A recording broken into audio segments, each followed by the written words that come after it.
GenXGrownUp is a YouTube channel, website, and audio podcast you're listening to right now. All made for and by people who love exploring media, games, tech, and toys of yesterday and today through the eyes of Gen Xers who refuse to grow up.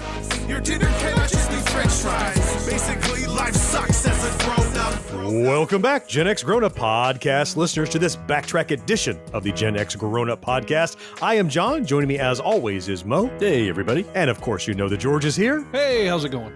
The Backtrack is, as you likely know, the episode where we take a single nostalgic topic from our youth and dig in deep. Well, this year marks the 50th anniversary of the origin of Atari and the 45th anniversary of the home console that launched an industry. In this episode, I'm grinning. I can't stop grinning. In this episode, we look back on a half century of blocky graphics and legendary games as we celebrate the Atari 2600. Wow. How long do we have? I can't. Oh my God, not enough time. I'm sure in about a week or two, it will be 45 years back in 1977 that this thing came out. Crazy. And that would have made me 8 years old. George, you would have been 6 at the time. 6. Mo, you were about 23, I think, at the time. I was already retired at that point. Right. Yeah. In reality, you would have been, 11, right? 8, 9, 10 years old. Yep, 10 years 10. old.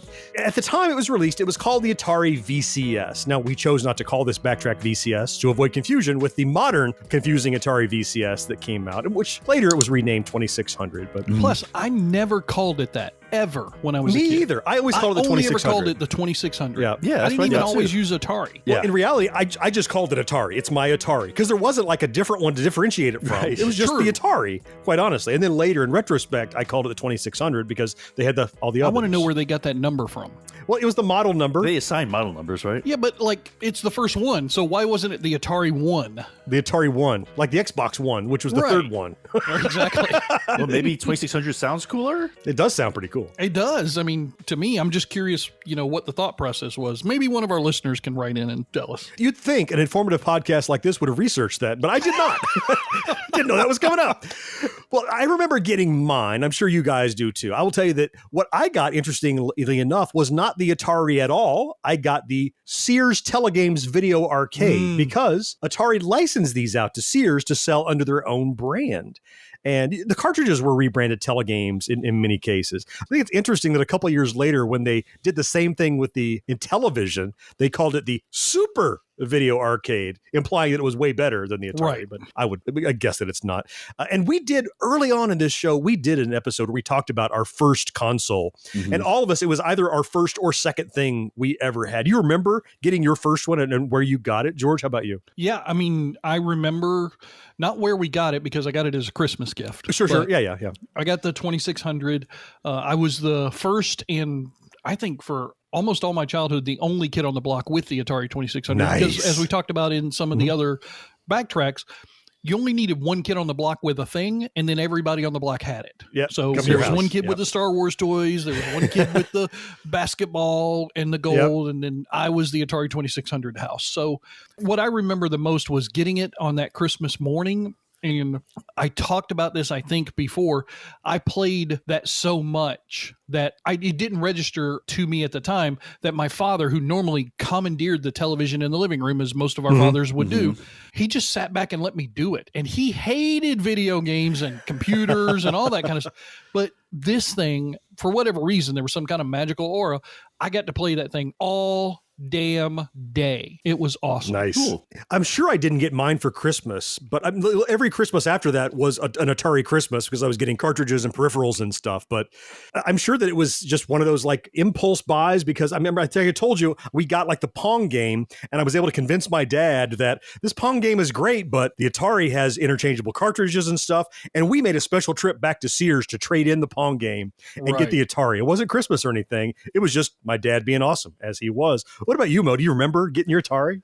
Actually, I don't. I remember it just sort of being there. And I think my kinda always being brothers there. got it. Mm. One of my older brothers got it, and it was just in the house. So I don't exactly remember when it showed up. I was actually kind of shocked, like, where the hell did this thing come from? I wonder Sort of thing. if you got much opportunity to play it at first, if it was one of your brothers, or if they kind of boxed you out, so to Did speak. you have to fight over it?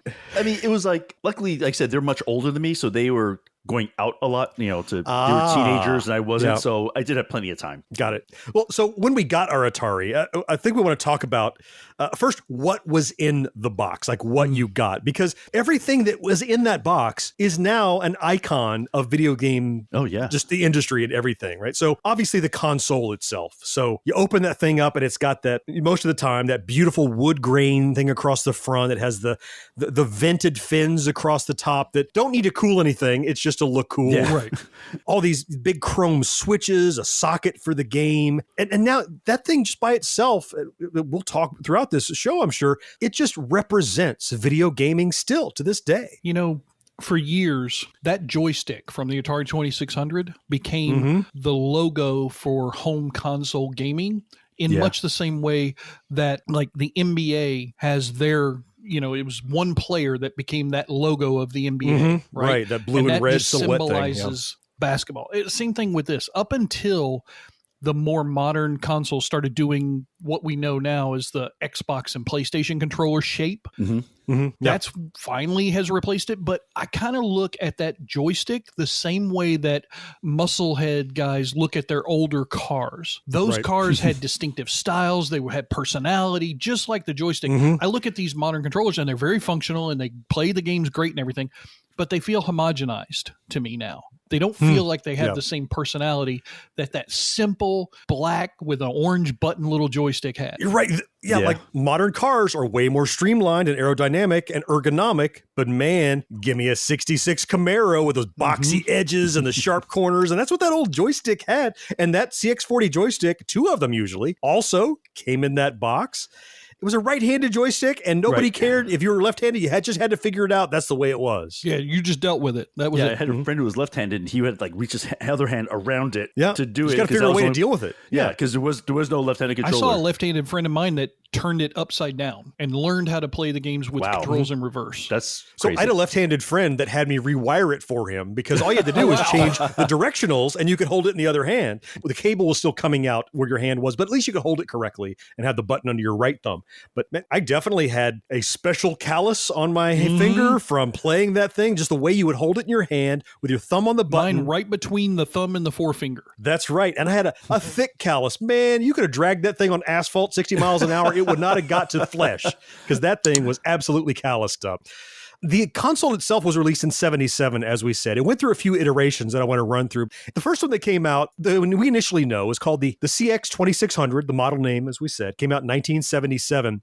It's now been nicknamed the Heavy Sixer, and that's because it had all 6 buttons, silver buttons on the front. It had power, left difficulty, color black and white, right difficulty, game select, game reset, right, all the way across the top. I'm not looking at anything. I remember those in my head. I know what they have on there. Right. And it was actually artificially heavy. Like the plastic was like a 1/4 inch thick to give you the impression that there was a lot of electronics in there, make it feel weighty to justify that $199 price tag. 1 year later, they lightened it and they called that the Light Sixer. Same look and feel, molded with less plastic. That started in 78. Okay. And then in 1980, now this is well before the crash. So now they're we're revamping the thing. They changed it to a 4-switch thing. They moved the difficulties to the back. It was a little toggle switch on the back of the box for the difficulty A, B on the left and right. And that was the model that continued for a good long while. In 82, they did a new version where they replaced, sadly, that wood grain with just a plain black gloss kind of thing. That one they've nicknamed the 4-switch Black Vader, or the Darth Vader box, because it's blacked out effectively. Black, it doesn't have any of that wood grain on it, just a logo on it. And finally, post video game crash in 83, when they were trying to kind of resurrect the Atari 2600, way too late, right? This was the 86. Problem was that Nintendo was going gangbusters, and Atari said, we've got this old console hardware in the back. So they made like a new low profile. They redesigned it, made it slick. And we're talking about, George, how modern stuff looks different. Right. It was real little, and it was kind of looked more like the 7800 at the time. They released it at $50, like sub 50 in many cases. Well, this is after the crash, right? I know. Well, look, they had the inventory and they had the technology, so they're trying to capitalize capitalize. They had to get rid of it somehow, right? They're looking at it as a kid's toy then. They're like, hey, this is not the top tier anymore. For $50, you can get the little brother, an Atari, I think they were trying to shoot for. But that was the last one that came out circa 86 was that remake. They called it the 2600 Junior because it was for little kids now. The thing that was in the box, which I don't think anybody today would comprehend what it was if they saw it, was the RF switch. Right, that's one of the things that you could give to one of those kids on, like, show them old technology, and see if they can figure it out. Kids modern, old stuff. Because when we saw it, it made perfect sense. Right, every TV had the two things in the back that you could unscrew, hook it up to, had turn to the channel 3. VHF screws. Yep. You had the channel 3 or 4 selector and all that stuff on there. And again, it's like, George, actually, you were kind of dealing with this now. Like, how do you hook one of these up to a modern TV? It takes a lot of technology to make it work on a modern TV. You got to work backwards because we got rid of the VHF prongs. Yep. And also, we can't forget the paddles. Sure. Oh, yeah. That was like the mainstay because you could play your Pong style games Your and all that stuff. breakout, The breakouts and all that stuff. You had to have the That paddles. was the redheaded stepchild of what was in that box. Like, everybody used the console and the CX40 and the Switch. Yeah. And the paddles were on a few games. It wasn't as much. It's true. It really wasn't. It was a double paddle, right? So one plug gave With you two paddles paddles on it. Yep. right? Which means you could play 4-player games with paddle games, which was pretty awesome. Yeah, that came into handy like on Warlords. Exactly. Oh, yeah. That was probably the best use of paddles, quite frankly. And there were a lot of great games like Kaboom, where you were catching the bombs that the convict was dropping at the top of the thing. But aside from some packing foam and manuals, once you got that stuff out of the box, I know for me, I never put it back in the box. It stayed there. That RF switch was forever on game, never on TV. I was always using that thing. Mine did have to switch back and forth because, like I said, it was on my living room television. On the main living room, And you had to get up and switch it too. You had to reach right on that TV and switch that sucker. From the back. You had to flip Well, that you switch learned back blind. and You could do it in the dark. You know what that Oh, thing yeah. is. You've done it a million times. I kind of have a question that I want to ask as we're getting ready to move into the next segment, if you guys don't mind. Yeah, so please. I know we all had a system back then, and you may or may not remember which one of those versions that you might have had. The 4, the 6, the Vader, or whatever. The heavy. But what I'm more curious about is most of us in the Gen X grown-up generation, we probably got rid of those in a garage sale, or our parents gave it away to Goodwill or something. And we lost those consoles through time and attrition. But now that we're older and we have money and we've kicked our kids out of the house, I'm just curious if one of the two of you have also reacquired the machine and which version you have now, if only one, or do you have all of them? So I have not. So that's easy. Okay. That's easy. Yeah. Well, will you yield the remainder of your time to the gentleman from Florida? Because I definitely, Go ahead, please. I didn't have one for a long time. At first, it hurt when you said we lost ours through attrition. I remember specifically, I won't get into the story, but I know when I got rid of mine. I was gaining money to buy a computer, right? So it made sense at the time, if only I'd known, right? I ended up buying a lot of games and consoles and stuff from a guy at a flea market that had just tons that he, like you've talked about before, it's just not moving. They're not putting it on the shelves out front. I have to go, do you have any Atari stuff? Oh, and it's in those Rubbermaid tubs under the tables. I'm like, really?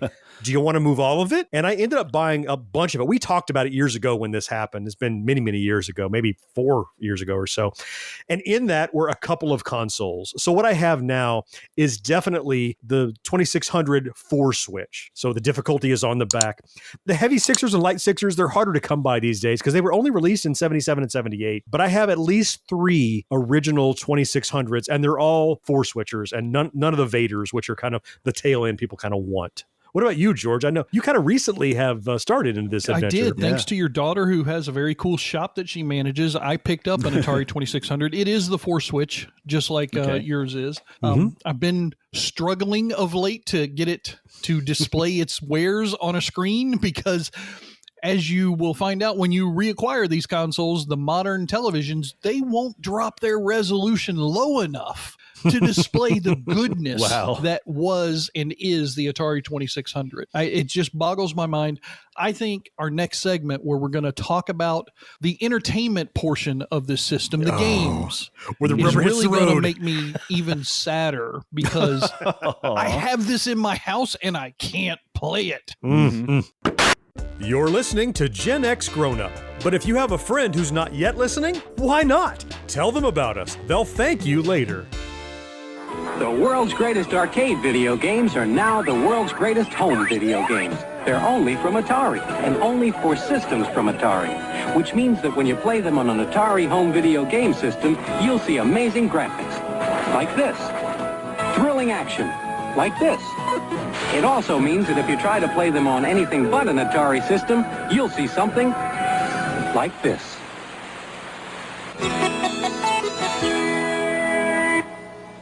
So we decided when we were planning out this podcast that there's no way in hell we could talk about every single game on the Atari 2600. Right. I looked up several different lists when I was building a spreadsheet that listeners have asked me to create of what I have.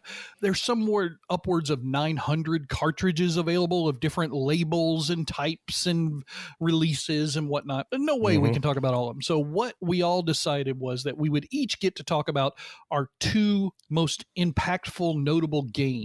And then John went behind Mo and I back and put a third damn thing in this segment for himself. And John, I don't like that. John! Okay, now it's not a game.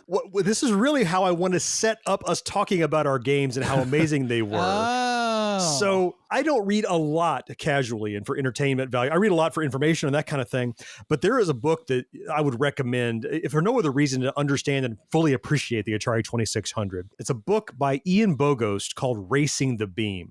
What this book talks about is the architecture of the Atari 2600 and how limiting it was and what the plan was. And I'm not going to go into great depth and detail on it. I'll give you a link down in the show notes. You can give someone to go take a look. But the key thing I want to point out that I learned from this, among many, many things, is that the original architecture of the console was designed to do pretty much Pong and combat. You could draw a screen that must be mirrored left and right, like combat and Pong. There were two sprites you could move, think two paddles or two tanks. And then ultimately you had two balls. So for each tank, they could each have one bullet. Sorry, the teenager in me just left. Sorry. Yeah, I know. Two balls. I get it. So when we talk about these games that we love as we get through them, remember that the original concept was a play field that was mirrored left and right, two characters, two balls. That's all it was designed to do. Everything else it ever did was a minor miracle by genius developers that contorted the hardware into something amazing. Wow. Yeah. On that, George, let's talk about what is the first game you have selected that does kind of push the hardware and you remember so well. Well, it doesn't push the hardware at all because you just explained how it was designed to work on the hardware. First one I want to talk about is combat. It was the Pac-Man game. Oh, yeah. Everybody Yes. Yeah. Oh, I mean, my goodness. some of the stuff you just talked about make me now want to go read that book because it never clicked until you said it the way you said it. But those, like on the tanks thing, the mazes were mirror images left and right. I knew it, but it didn't dawn on me why. I also remember like when you did the aerial combat with the planes. Yes. With the clouds and stuff. And you would go through the game selects, and even though the character was moving across the screen, every time you hit it, it would change from the big airplane to the 3 airplanes or the 2 airplanes, the different types. And now I understand you're just substituting one graphic in the exact same thing. Brilliant, genius that they designed it because all they had to work from before was Pong, as you mentioned. Yeah. And the fact that some of the things we're going to talk about next in some of our other choices, they did stuff so completely against the grain of that concept. Yep. That just blows my mind even more because I don't know another console since then that was the aim of the developer, was to make the console do something it wasn't designed to do. If you talk about your Xbox or your PlayStation or your Nintendo whatever console, everything that the developers did was okayed by the company creating the console in the first place. Sure. Yep. You're telling us through this book and through interviews and everything else that these guys were hired by Atari and later on split off into other companies and just said, you know what? You may have designed the console this way, but we're going to make a game that shows you what it can really do. You're That's exactly brilliant. right. Yeah. And push it past that, too. It's another layer of why I love this console so much is because it drove innovation. Because Atari said, we're going to ride this horse until it breaks down. We're not making a new one. Just keep figuring out how to make the games better. But to your point, Combat, that Pac-Man game, as simple as it was, so well designed. And by the way, no AI in the original. It was purely multiplayer. You had to get a friend. And it's infuriating when people get a beat on you and they keep popping you in the corner. And like I love doing to George when we play Combat. But you're right. To me, I've talked about my woes of trying to get mine up and functional and displaying video and whatever I can. There's only one cartridge in that console right now. I have about 30 cartridges. There's only one that's going to be the first thing that I get to see when I turn it on, and it's Combat. It's Combat. No, Combat came with the game, didn't it? Or was it did. It was the package. In many cases. It was in the package. I think with the Sears game, it might have been Air Sea Battle sometimes with the telegames, but I definitely got Combat. Right. And frankly, because Combat's the pack-in game, everybody's getting rid of it, so I was able to get a Combat from a buddy who had 2 of them. It was really easy. Yeah. Well, later on, too, Pac-Man was a pack-in on the Sears. That's right. Yeah. So it just depended on maybe when you bought it as to what was the pack-in game, but I know mine, when I got it, it was Combat. Oh, for sure. Yep. So the game that I really liked, and I don't know why I remember it, because it wasn't an awesome game, but I played it for so many hours, was Asteroids, the Atari first version of Asteroids. It is an awesome game. I disagree with Mo. It was an awesome and At the time I played good it, port. Well, it wasn't, because the stuff only went up and down. Yes, it only traveled vertically. It the only Asteroids traveled vertically. and they were these weird pastel Multicolored rocks. Yep. Now, what it could do, though, is you could do 2-player, which is Yes. cool. Yep. But what I remember most about, though, is when you got the game, you had that booklet that showed you, like, all the... Because you had, like, basically say, okay, game version 35 is 2-player. So you have game select. Yeah. That's right. And it was this massive matrix. Is it hyperspace or is it shield or is it what all these different things? Freeman at this level or this level. So they had to cover all those permutations with just sequentially,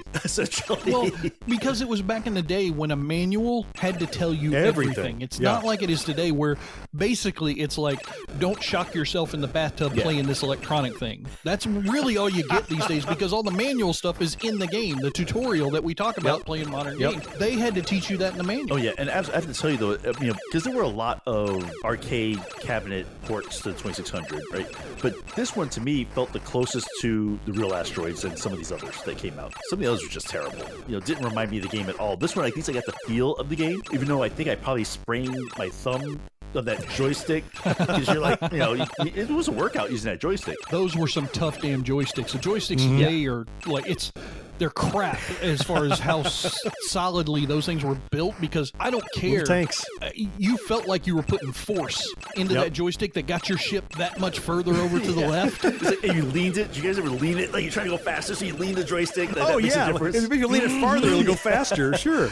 Well, you talk about how Asteroids wasn't accurate enough. For me, it was like the closest I found. Yeah, it was the closest. Consider what we had imported from the arcade up to that point. They weren't bringing arcade games home, really. Space Invaders was probably the best, most accurate conversion, maybe, for the Atari, but Asteroids was so good, Mo, that even the multicolored rocks, even the fact that you had to go through the manual to click through, 20 different versions, I played the hell out of it. And I did too. It's an awesome pick, and it stayed in that console many nights. Absolutely. And the fact you could do 2-player, that was probably the most fun. Simultaneous? Yes, simultaneous 2-player, which you couldn't do in the arcade. No. But actually, John, I think the game you're going to bring up was actually one of my friend's favorite games, and he could play the thing for frickin' hours. Oh, it's just notably one of the objectively best games, one of the best-selling games on the consoles, in the top 10, I think. It was Howard Scott Warshaw's Yar's Revenge. Yeah. I think this was the cartridge that we were going to fight over when we were making our list of our most popular games, because each one of us is getting to present 2 of them. This was the one that... You did acquiesce and go, okay, you can have Yar's Revenge because you wanted it, right? I did a whole video that I'll ask Mo to link in the show notes where I talk about things you didn't know about Yar's Revenge. But just to touch on it, it's that genius mentality of a great developer that Warshaw was and is still to this day. He was actually told to do a port of an arcade game called Star Castle, and he said, you know what? The hardware can't do that, but I have a great idea for taking the idea of that game and doing something novel and new with it. And he got the idea of, I'm going to have this full screen explosion, and I'm going to have this little fly, and there's a mythology behind it. Another comic book pack-in game, George, that you can get that tells the mythology. It did some novel things. The score was not on the screen all the time. It was a HUD-less game. It was you, the little fly, the coat tile, his little shield, and that weird neutral zone thing, that you could fly around, and a little bullet chasing you. That siren in that game. That hum, that throbbing kind of noise. Well, and especially when you killed the Kotan. Oh, yeah. That transition siren between levels. Whew, Yep. Man. It was a multimedia experience before anybody knew what that was. It really, it soaked into your senses in a way that a lot of games are just kind of blip, blip, blip, and it had a constant thrum of noise. It had great full screen explosions and all that. And still, I mean, released in 82, we're still talking about it today. There's a sequel coming, written by Warshaw, or designed by him at least. There's the Recharged coming. There's so much in the world for Yar's Revenge. People acknowledge what a great game that was. And it's just it's one of my all-time favorites. And I played literally this week. I still play it, semi-regularly. Oh, Mo, you got another pick. Another one that we're all going to like. Everybody's going to like. Yeah. This is one that... It's another one that for some reason I just played. And I know this maybe wasn't everyone's favorite, but Pitfall came out in 1982. It was an Activision game. Right? It was not like the Atari, it was Activision. And they really pushed the hardware. I mean, Activision could make it do things nothing else could do. And I liked this game because it had like an end goal. Right. You could get the 32 treasures and finish. That's right. And you had a time limit. You had to do it in 20 minutes. And it was a clock. Yep. That's right. You had to finish it. That's you right. had to finish in 20 minutes. It's one of those games that you knew that you had a stopping point. So you kind of, I mean, you had 3 free guys, but I rarely died. It wasn't about the men. It was about the treasures and not getting hit and not taking damage. Yeah. And it also reminded me a lot of the arcade game Jungle King. You could swing on the ropes right. and that kind of stuff. Similar theme. And so that game was another one that I just liked it. And it had different screens that you had to do. I just had a blast playing that one. I'm gonna give 2 facts that may shock you both. Number 1, I think this game is the poster child for how badly programmers were treated during that era and how they fought back, because there's no better or more well-known video game from Activision than Pitfall. Simple as that. Yeah. Number 2, I didn't own it until this year, ever. Oh, really? Now, you Never played had it probably, right? But not owned it? Or no? I played it at a friend's house one time, one summer, and that was it. I never had any real time to play it. So even though to this day, I know it's a seminal game. I love the design, the aesthetics. I know it's one of the first that had the random generated room thing, right? Yep. I just don't have the 1970s, 80s time frame reference that you guys do. And I'm very, very sad about that because it's a beautiful game. Now, when you played it originally, did you not like it, and that's why you didn't get it for yourself, or you just never happened to have the opportunity to get it? I just didn't have the opportunity. I mean, 1982, I'm 11 years old. I don't have my own income at that point because even though I'm working at the grocery store, my father kept all the money. And the cartridges weren't cheap. For the time period, they just like today, a video game A-list AAA thing is like $60. Well, back then, I think these things were like $20 or 25 or something, which was some of them. I remember paying $40 for Vanguard at a Babbage's. Yeah, the brand new game by Atari. Yeah. Well, to show you how popular this game was, it was #1 for 64 weeks in a row. Whew. And they sold 1 million units in 5 months.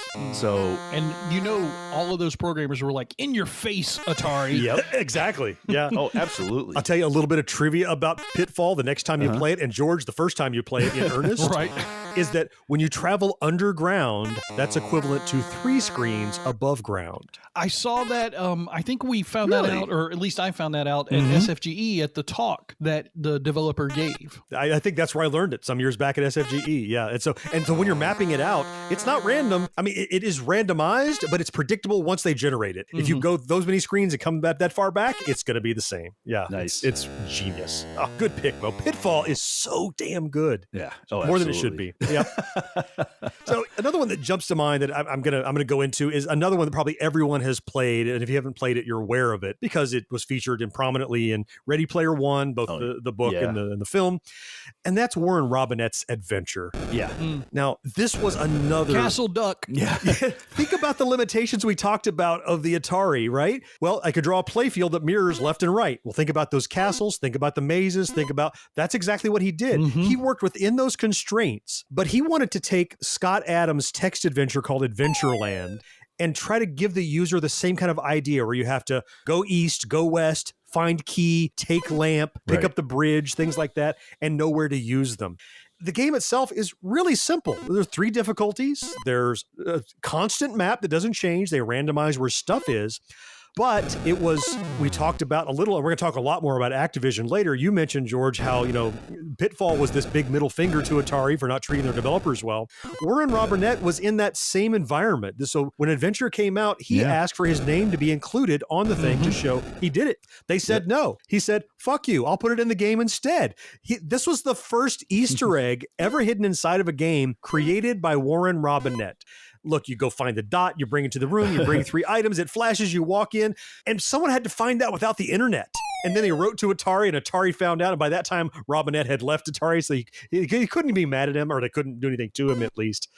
But you talked about the dragons that are ducks and the sword that's an arrow and your character that's just a box. You had to imagine all the stuff around that. Yeah. And despite how simple it was, I could play it over and over and over and still do. You know, it was the first game that made me start drawing by hand maps to a game. Track where things were. Yeah. Yeah, because you said, John, they didn't change. They randomized where the objects were, but some of those mazes, you could get a little lost in them because you move through them fairly quickly, right? Sure, it wasn't that the maze was difficult to solve. It was where you needed to go in relation to other rooms that was important. And I remember distinctly taking, like 4 or 5 pieces of construction paper and drawing out each map and then taping them to my wall in the order that they came out in the game so I could follow my path to complete the game. Yeah, it definitely one of my favorites. So, George, you have another one, I'm sure, and it's it's a contentious one for some people. But so what's your let's pick? Bury the lead on George's pick here. But I don't care. I know that a lot of people are up in arms. This is the worst blah blah blah port of this game ever or whatever. I don't really care because one of the games that was my favorite to play when I got my Atari 2600 and would play for hour and hour and hours and hours and hours was Pac-Man. I loved that boink, boink, boink, boink, boink sound. I couldn't get into it. I had trouble with it. I loved that game because it was the game that when I couldn't go to the arcade, because we couldn't go to the arcade every day. It wasn't possible. You didn't have the money. Your parents wouldn't drive you to the mall or wherever your arcade was. You could not, as a young person, go to the arcade every day. I couldn't play Pac-Man as often as I wanted to. This was a way for me to get an opportunity to play that game as often as I wanted to. Yes, I understand the colors were messed up. The maze didn't make sense. I get all of that. I get that they could have possibly done something better. We've seen better games be ported beautifully. John, one of my favorites, Galaga, that never had an original Atari 2600 port, the Galagon homebrew that's been done since then. Champ Games did a great job. It just shows how much they could have done at the time had they had the proper tools and time and everything else. Yeah. I love Pac-Man on the Atari 2600. Other than the arcade, which I enjoy playing that one just as much, that's my favorite version to play. My thing is that it isn't Pac-Man. Look, it is a fun game. The problem is they tried to say this is Pac-Man. So much was sacrificed. And you could run down the list. The dots aren't dots, they're wafers. The maze is wrong. The ghosts are all the same color. They flicker. Pac-Man looks left and right, not up and down. There's so many concessions that while it could have been a fun game on its own, the fact that they called it Pac-Man, well, they had to. They licensed the game. I get that. But you constantly compare it to that, or at least I did. But on its own merits, it's cool, but not Pac-Man. I don't succumb to that argument because we just got through talking about Asteroids, which made all the same concessions that Pac-Man had to. No, don't wham with the moe thing. No, I don't agree with that. In Asteroids, you call that game Asteroids. It only had vertical movement. The Asteroids had colors. You could play 2 players at the same time, which you couldn't do on the original arcade machine. But that's an added thing. That's not like a... That's a bonus. It's a bonus thing. No, but it's different. That's my point. You're saying that it has to be exactly the same as the game where you can't call it Pac-Man. No, John did. I'm not talking about you. Okay.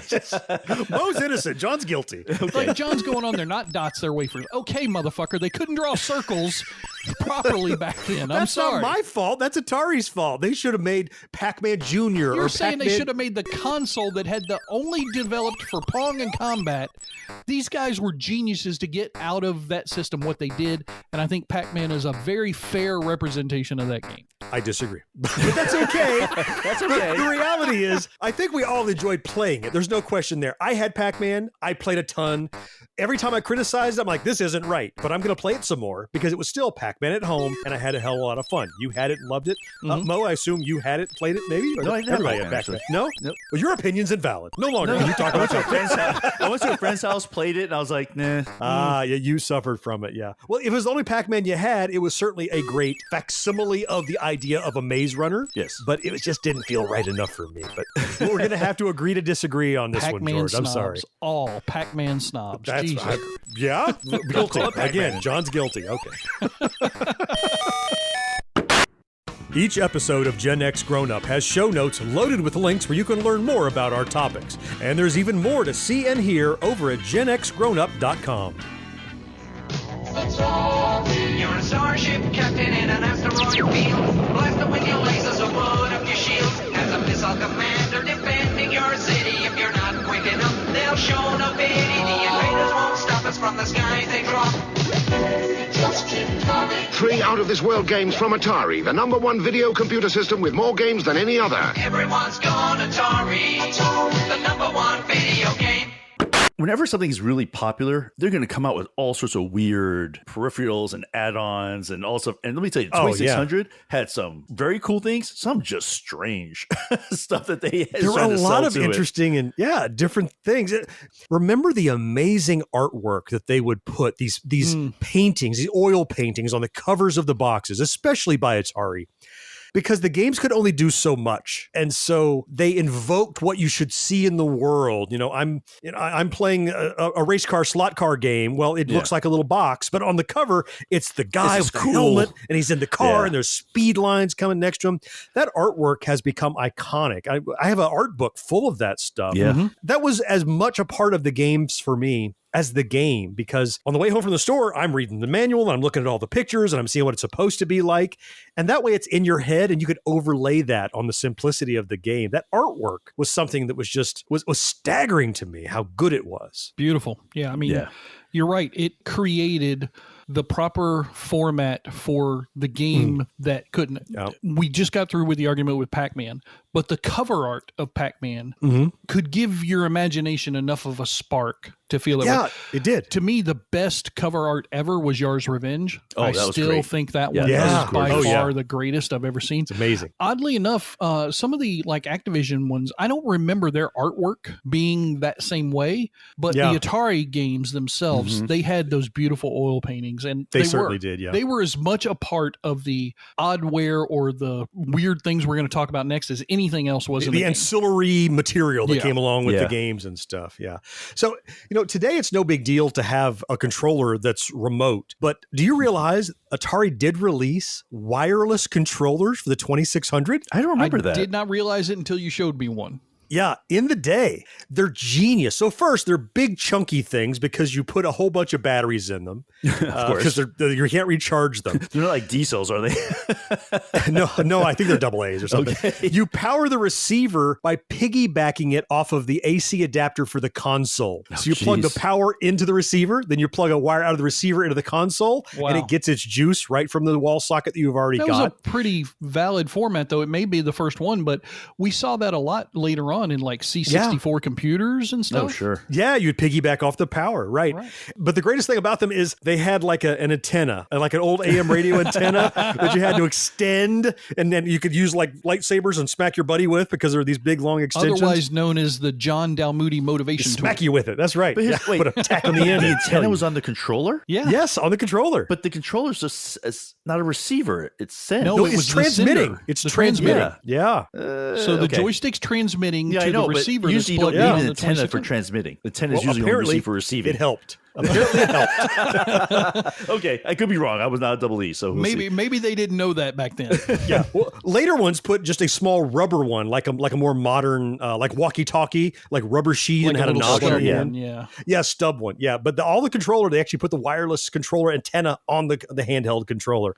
I have a set of them that I got from somebody, and I've yet to test them. But man, I never knew they existed until I saw it like a listing. I'm like, they're mine. I'm taking it. One of the more unusual oddware. We'll see this as we talk through this list, but for specific games, they released very specific control devices. Oh, sure, right. And one of the ones that I've done some research on lately and that I desperately want to acquire because I loved the game in the arcade so much and I just want to see the 2600 version with this controller, they released a specific track and field controller. Oh. It has 3 buttons on it instead of just the one of the original joystick. And it kind of has a similar look and feel to like an old NES controller. It's square and flat. So part of me wonders, is that where Nintendo got the first idea from? Or, you know, I'm just realizing how that must work. I've never seen one of these track and field controllers. I'm going to have to look it up. But the way you played track and field on the Atari was you wiggled the stick back and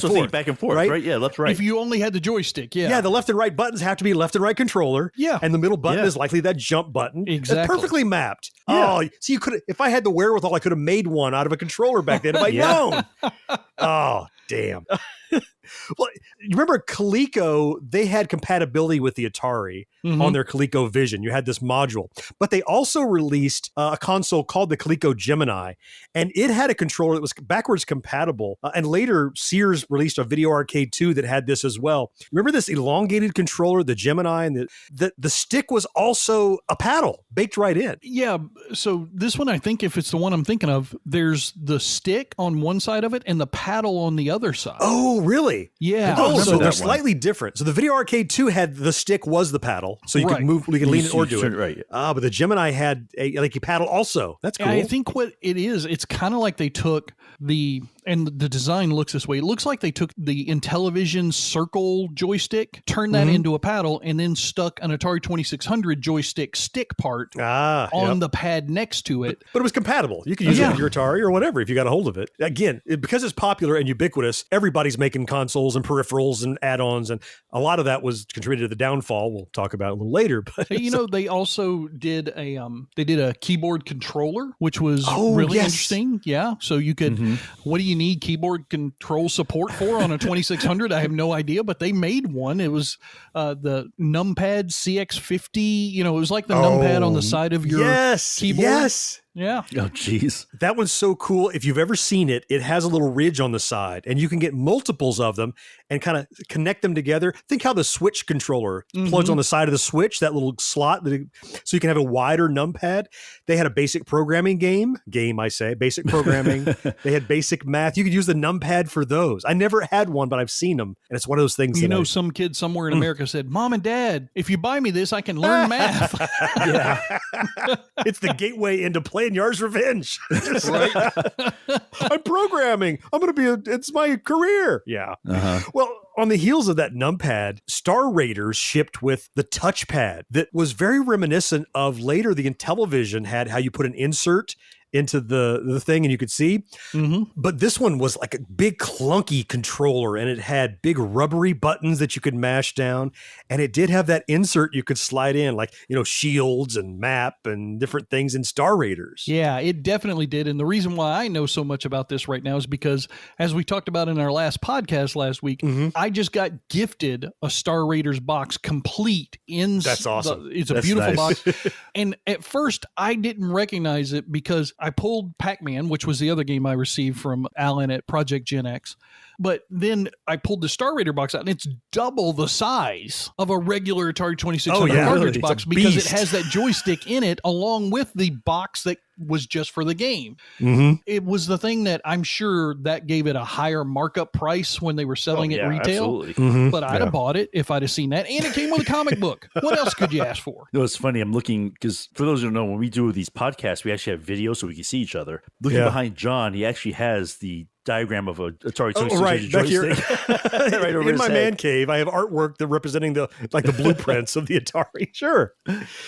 Do you guys ever remember the Starpath Supercharger series? No, I don't know that one. This was an amazing idea. So you remember that Atari cartridges held 4 kilobytes of memory. That's all they could hold, right? Yeah. Right. So the idea behind the Starpath Supercharger was to try to bypass that without making the cartridges cost far too much and be cost prohibitive. The Supercharger, they shipped you had to buy the Supercharger set, which was a cartridge that plugged in with some wires hanging off of it. When you bought the games, you bought cassettes. that you plugged into your little boombox. And you push play and you loaded the next 4 kilobytes from the cassette and you played that part of the game. And when you got to a certain part of the game, it said, okay, you've advanced like this far in the dungeon or something, push play. And it would load the next 4K. It would remember your score and what you have and load another 4K of knowledge and information about the game. There were only about like under a dozen games in this, but every one of them, they're larger games in scope. They're like kind of big attempts at adventure games and larger kind of worlds that you couldn't do inside of a little cartridge. And it was far enough in the life of the Atari, but think about it, you had to get a cassette and some wires and plug it in and push play, wait for it to load, which we know from Commodore and Atari days takes forever. Right. Yeah. But at least you're only loading 4K. But those things were pretty amazing. That's crazy. I mean, another crazy thing that they had, believe it or not, we're talking Atari 2600. We've done a podcast about this subject, about how we used to dial into services like BBS's and of course. America Online, all that stuff. They actually had a modem for the 2600 called Game Line. It's a nuts. You would use this system and you would plug it into your Atari. And I don't know enough about it. I should know more about this given the time frame I grew up in. But apparently you could use it either maybe with your cable company or just from Atari Direct. I'm not sure which, but you could download games through this system that you could play on your 2600. Oh, geez. You know, it's funny. I just saw one of these for the first time maybe a month ago or so because it came into my daughter's game store and it looked, they marked it up like $200, so I didn't buy it. It was still in the box with a manual. Wow. And reading on the back, it talks about how you can upload your high scores of games to what would have passed for the cloud back then. Like you dialed in and you could see a list of high scores and upload yours. And just the idea of connecting to the world when there's no universal network to connect to. It was just the game line. Basically, it was a little BBS for Atari users, but you didn't know it. That's crazy. Man. That was sick. Yeah. Doing some research, I found something I never heard of, which had to be the weirdest one I've seen. The Coleco Kid Vid System. Okay. That sounds pornographic. Not that kind of kid. Were there some no 2600 perverts out there? Maybe that's why it failed. Maybe that's why it failed. But essentially, it was a cassette player that the games came on cassette and it plugged. And this is just from me doing what I could find. There's not a whole lot on it. Only had 2 games. Okay. The cassette plugged into where your cartridge goes. And I think similar to your supercharger, I think it fed the data into through the cartridge. Oh. So again, if anyone out there who's listening knows more about this, please, because I'm intrigued because it just looks bizarre that you would actually have a cassette player sitting next to your Atari 2600. I never had any of the fancier, weirder stuff like that. Like I remember looking in magazines and seeing ads for the StarPath Supercharger and going, games like you've never seen before on your Atari, amazing, whatever. And I never even knew anybody. I never saw them in a store even. I don't know, like you could order them online or something, I guess. But we talked a little bit about the paddles before, and a lot of people don't realize there's a differentiation. There was the paddle controller, but I think there was a version of Night Driver you could buy, like Star Raiders was packed with, or maybe it was Indy 500. I think it was Indy 500. They had driving controllers, slightly different than the paddle controllers, just for driving games. Remember these? Yeah, so I know the difference, and I'm not sure which one is which. I think I do, but I'm not 100% sure. The paddles, if I remember correct, did not rotate 360. They stopped, right? They had stops at like 330 degrees, I think. Yeah. But the driving ones did. You could just spin on those, and there like were no a Tempest stops. spinner kind of thing. Like it wasn't freely spinning like that, but there was no stop in it. What are those accelerometers or whatever they're called? Potentiometer. Potentiometers. There you go. Potentiometer. Yeah. So I guess that's what the driving one was one of those potentiometer type of things. For sure. And it's just reading a value into the thing. But I remember playing Night Driver with it, and you could turn and try to make the turn really fast, like cranking the wheel really hard, as opposed to a real position left and right. It was relative position for driving games. Awesome. Interesting. There's so much stuff that came out for the Atari because, as I said, it was everywhere and it defined this industry that grew out of it. Now, in the next segment, we're going to talk about a little bit of sad, but a lot more happy because this gravy train ran out pretty fast due to some mismanagement, but still the Atari is iconic and continues to be. We're going to talk about that when we get right back. If you're a die-hard Gen X grown-up, you can pledge your support by clicking join on YouTube or by becoming a patron at genxgrownup.com/Patreon. I'd like an Atari 2600 system, please. Tell me, you're buying it because it plays hundreds of fun and challenging games, right? No. Oh, then it's because of its incredibly low price? Not really. Well, it must be because its new and exciting games are now priced lower than ever. Then why are you buying the Atari 2600? You see this cute little girl over here? Yes? She's relentless. The Atari 2600 video game system and its new exciting games at a new low price. As amazing and phenomenal and startlingly awesome as the Atari 2600 was, it built up an empire that Atari had been around for just a few years. It went from nothing to $1 billion company. Well, much about the way Atari managed and handled both their employees and the industry and their plans and strategy, or lack thereof. You know, George, you had said you were looking in your spreadsheet and there was some 900 plus cartridges available for the Atari 2600. Yeah. And that is a leading contributor to the downfall of Atari and the 2600, because everybody and their brother and their cousin and their cousin's dog and their cousin's brother's dog were putting out garbage, shovelware. You know, you could get a Crest game that you could get they were crappy. A Purina dog chow game. People were putting out it was like a toy that they would make, and it was horrible. Yeah, absolutely. And it led to people equating Atari games as being garbage games, and they're like, the bubble burst, the fad is over. Apparently it's just junk. Now, did Atari, it was just open license, right, to write these games? That was the problem. Yeah, anybody could make. Like Nintendo didn't do that. They did the opposite. They kept it all closed, right? Exactly. So that's a great point. We've alluded to Activision several times here, George, and Activision was formed out of this mismanagement, right? Yeah, absolutely. I mean, you had a group of programmers who wanted their just due, right? Book authors always get their name on the cover, right? Directors always get their name in the credits of the film. TV show hosts always were, it's blah, blah, blah with Wink Martindale. Right? Yeah, right. Yeah, exactly. You know who was key grip on a movie? Yeah, of course. But these guys who took a system that, as we talked about earlier, was only designed for two fucking things: Pong and combat. That's it. And these guys took that same system and developed Yar's Revenge and Donkey Kong and, yes, Mo, Pac-Man. And they pushed the system beyond what it was designed for by that company and its engineers. Oh, absolutely. And the company just said, nah, we're not going to give you any credit. It's Atari. Atari is what's important. Atari was important. That was the thought. Yeah. Yeah. It was obscene. At the time, Ray Kassar was in charge of Atari. And when those developers came to him and said, look, we want royalties or we want bonuses based on how it sells, how well we do. We are authors. We're creative people.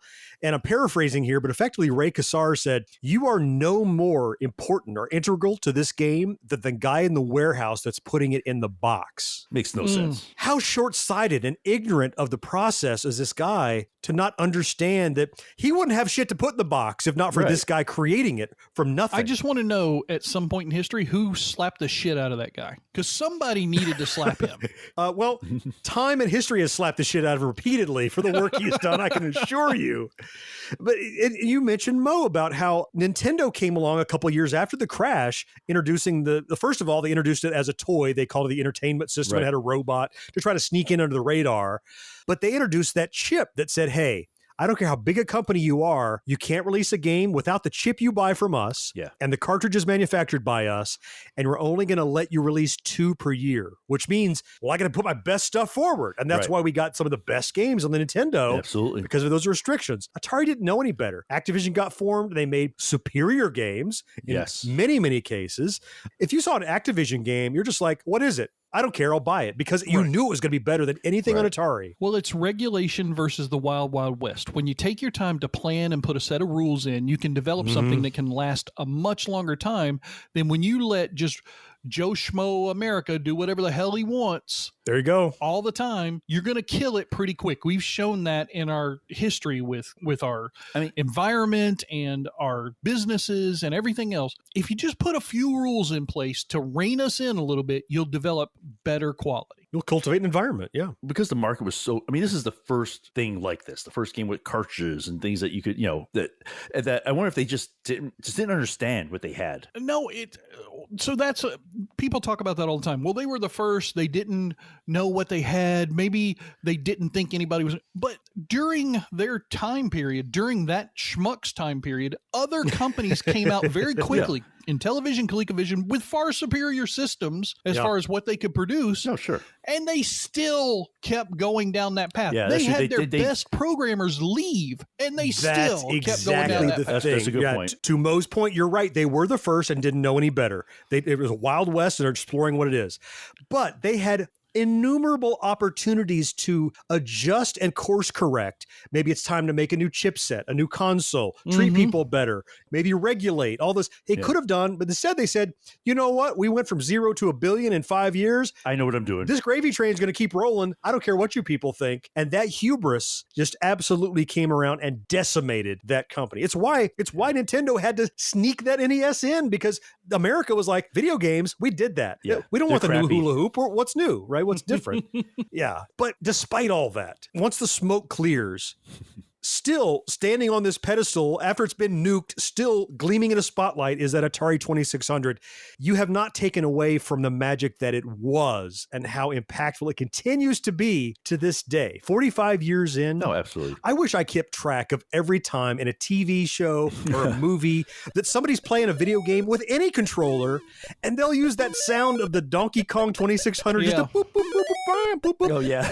I wish I had an index of them. I've heard it like a dozen times. It's like that stuntman yell that's in every movie when the guy Yes, falls. exactly like that. People just use it over and over and over. And it's just, when you look back at, there have been more, I won't say more iconic, there have been more successful consoles since, obviously. Oh, sure. Oh, yeah. But more iconic consoles, NES is nice, Super Nintendo, Sega, they're all nice. But you see that single CX40 joystick, black shaft there, and a little red button, and it's just, it says, this is especially classic gaming. It's iconic, like a cassette tape and a Pac-Man silhouette and a boombox. It's still, to this day, I'm amazed by how impactful it is. You know, one of the things I love doing is creating spreadsheets and looking at numbers on this podcast. Yeah.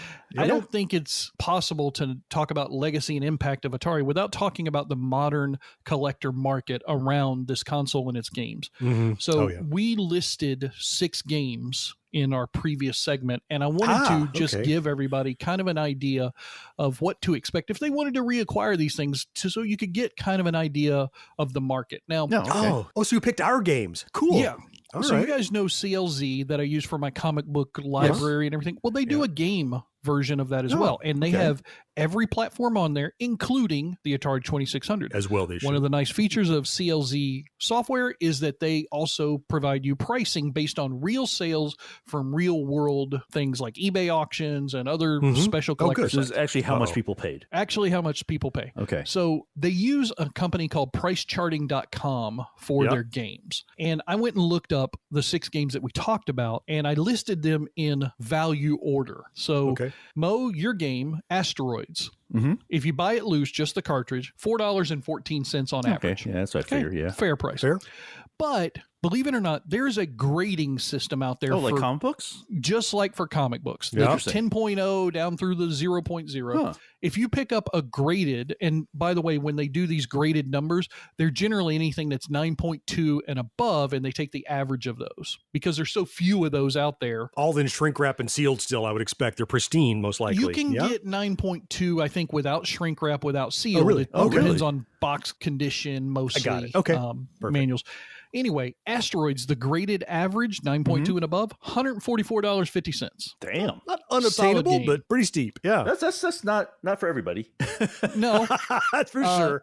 John, Yar's Revenge, one of our favorites, the one we were going to fight over, loose, $5.50, graded, $199.99 on average. Okay. Yeah. Really? Wow. Earned it. Okay. Warren Robinette's Gem Adventure, loose, $13 a cartridge. Pretty substantial for just the cartridge. Yeah. Graded $224.88. Really? And we're still not done. That's only half our list. Combat, the one that I love the most that came in as a pack-in game. This should be free by now. Should be free. There's billions. Loose cartridge copies on pricecharting.com, $4.50. Really? All right. Yep. That actually okay. Graded.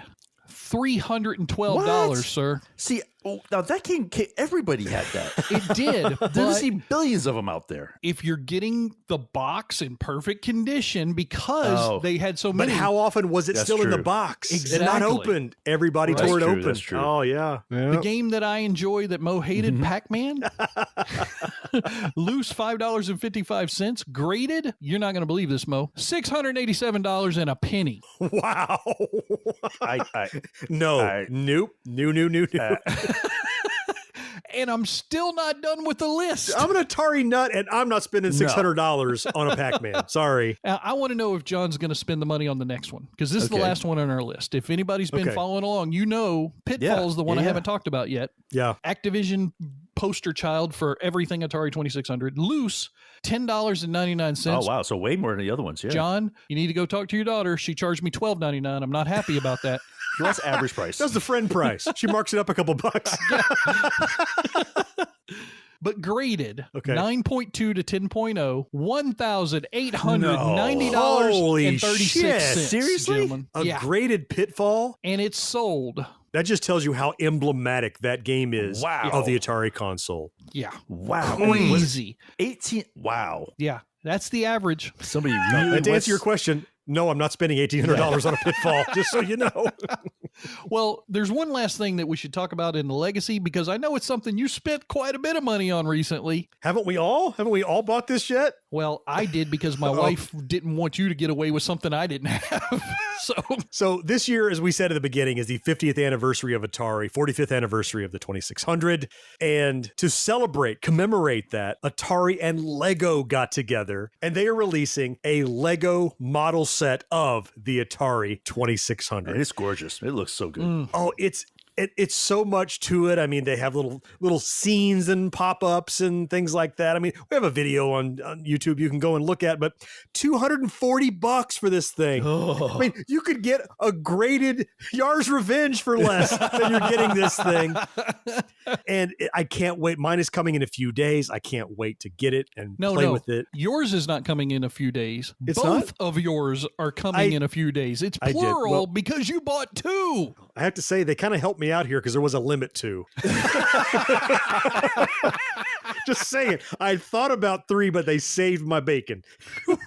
And Mo, you were talking about it. You saw the video that I did. How what they've done with it. It's just They're gorgeous. Oh, it's so. Those it looks so images good. from that Lego website, along with you having 2 of them coming, are what allowed my wife to say yes to me getting one. Because she saw just what quality. They're They did that beautiful. NES back whenever they did a Nintendo, but it was a Nintendo and a TV and a little scene on it, which was And cute. It was. And I have one, and I've never cracked it open. I got it as a gift. I love having it. I might do it someday. But this Atari set, I mean, I'm ripping it open. I can't wait to build it. It's first of all, it seems to be ratio of 1 to 1. It looks like it's the full size of I'm the going to console. compare it side by side. I think it is. Yeah. And then they got the cartridges will plug in. It comes with 3 cartridges. The joystick that plugs in. I mean, it's beautiful. Just I just went to the Lego site because I'm thinking I really need to get one. Okay. The limit's now 5.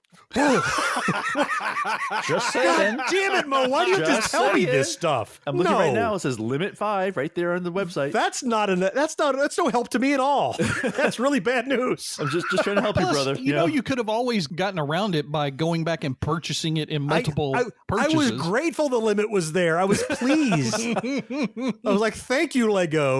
Is this a limited run? This isn't a limited run model, is it? They haven't said. Yeah. I mean, historically, Lego sets do not run forever. That's true. They always end at some point. Yeah. Like, I mean, you might get a little bit more than the original price value at some point because they will stop making. They will them appreciate, at some point yeah, because they're not going to make them forever. They don't make any of their sets forever. But are you going to double your money? Like, I don't think these things are going to sell for $460, but they might. You have to remember, I'm not George. I didn't buy the second one as an investment. I bought the second one because I want one still in the box after I rip this one open and play with it because I play with my toys and I kind So of if you're want not one. doing it as an investment, why would you want one still in the box then? What's the point of that? If you're going to open one up, why would you want to keep one? Because I can't get another one later. I just want to make sure I got it. Okay. You never know. You never know. And how many times are they going to release an Atari Lego set? Once, likely. This is probably. it. Well, So we won't be alive to see the next one. Yeah, right. Well, with any luck, if so, I'll be a machine, a brain in a jar. We talked about this. I hope they start releasing cartridge mini sets.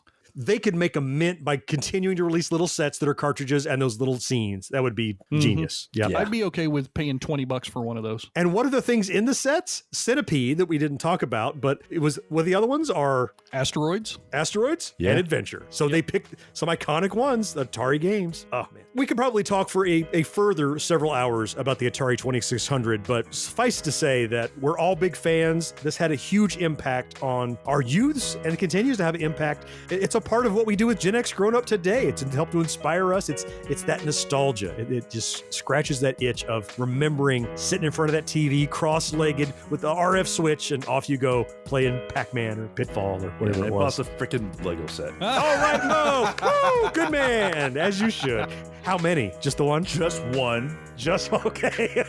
For those of us that don't have $20,000 of disposable income, we can only afford one as opposed to, God, thank God they had the limit of 2 on there. I bought 3. Well, now the limit's 5. That's not good to know.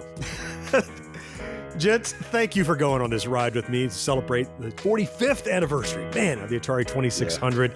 That's going to wrap it up for this Backtrack. Listener, don't you worry. We'll be back in 2 weeks with another one. And next week is the standard edition of our show. Until then, I am John. George, thank you so much for being here. Yes, sir. Mo, you know I appreciate you. Always fun, man.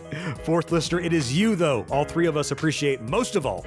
And we will talk to you next time. Bye-bye. See you guys. Take care, everybody. No life, no fun. Don't you know that you're a grown-up? Gen X Grown Up is a member of the Evergreen Podcast family. Learn more at evergreenpodcasts.com. No more watching shows till sunrise. Unacceptable for grown-ups. Your dinner cannot just be french fries. Basically, life sucks as a grown-up. Oh, we're getting emails about the calendar. Oh, yeah. Just, God damn it.